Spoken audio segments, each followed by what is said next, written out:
ফোনেতে ওয়ালপেপারে কখনো গুরুজনের ছবি, গুরুদেবের ছবি, দেবতাদের ছবি এবং পরিবারের কোনো ব্যক্তির ছবি এই ওয়ালপেপারে ফিক্স করবেন না। ব্যাক পেপারে কভারে সেখানেও আমি বলি, সেখানেও তো এই ছবি করবেনই না, সেখানে একটা শুধু ময়ূরপঙ্খ রেখে দিন, অত্যন্ত ভালো, রাহুকালের অশুভ প্রভাবগুলো কাটবে।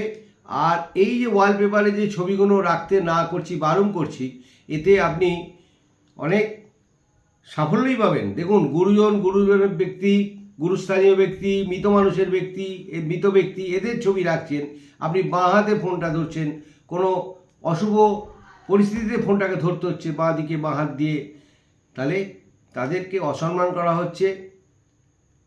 আপনি পকেটে রাখছেন মোবাইলটা, হোটেলে খাচ্ছেন, ফোন এলো, আপনি সেই খাবার হাতে ফোনটা ধরলেন, তাহলে এই গুরুজন ব্যক্তি, দেবতা এবং পরিবারের লোকেদের অসম্মানিত করা হচ্ছে।